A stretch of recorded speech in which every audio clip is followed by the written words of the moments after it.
Why are some of you South Africans so wicked? Why are some of you so heartless? Why are you so cold-hearted and evil? When would this your xenophobic attitude end? What kind of hatred makes you haunt your own people like this? Because right now, groups of South Africans are moving shop to shop, targeting other Africans, telling them to shut down their businesses, demanding documents. And even when those documents are presented to them, they are still beaten, whipped with canes, chased with machetes. Let that sink. Africans attacking Africans, not criminals, not invaders, people trying to survive, running small businesses. So what exactly is the crime here? Is it working, existing, being from another African country? Some of you are doing too much. This is not patriotism. This is straight up xenophobia. Let's call it what it is. Because if your anger is only directed at other Africans trying to earn a living, then this is not about unemployment. It's not about the economy. It's about choosing the easiest target and calling it justice. And the real question, where is the South African government? What exactly is being done to protect other Africans? Why does this keep happening without any consequences? Because let's be honest, this level of hostility towards fellow Africans is not strength. It's not pride. It's a failure.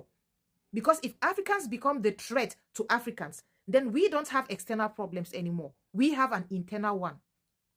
If you are an African from a different African country living in South Africa, please be safe. Be safe out there. These people are evil. The last advice is the one which makes this whole thing look like a joke, saying that an African who is in South Africa to be safe instead of telling them go to your country. Like they are being beaten, remember that? They are being chased with machetes, being harassed, tremendous harassment which I will not wish to anybody. But instead of telling them, to all of those who are being harassed, go back to your country, they are telling them just be safe, find a safe place, but still inside South Africa. It says a lot about your countries where you come from. I mean, if you are given an option to choose between being harassed in somebody's country and being safe in your own country where nobody's harassing you, and you still choose to be a foreigner in a country where you are disrespected, you are harassed, you are beaten, it says a lot about you, your reasoning, and where you come from.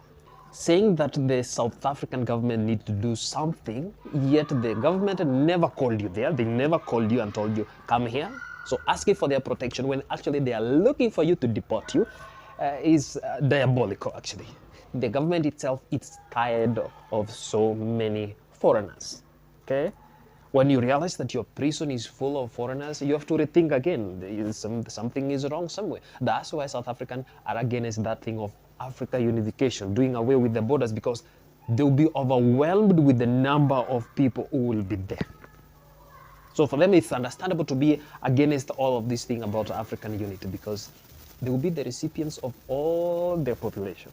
As much as, yes, South African, whatever they are doing is wrong, you should not beat your fellow brother, you should not harass anybody, but it seems they have been pushed because they have been receiving visitors from all over the continent for so many years until they can't take it anymore, and they've decided, you know what, enough is enough. The government is not doing anything, it's receiving more and more. We have to take a step and do something.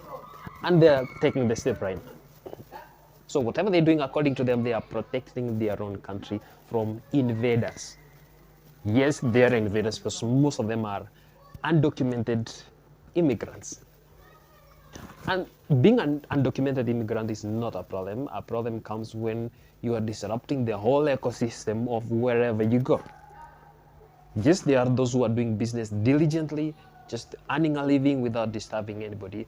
But when you realize there are cases of human trafficking, organ trafficking, I don't know, drugs and all those things, you reach a point you start thinking again, why did we allow all of these people here? Yes, we have freedom of movement. You can move to whichever country that you wish in Africa if you have the ability to, but there has to be restrictions on the number of people who will be moving, because there's no way the whole population of one country wants to move to another country.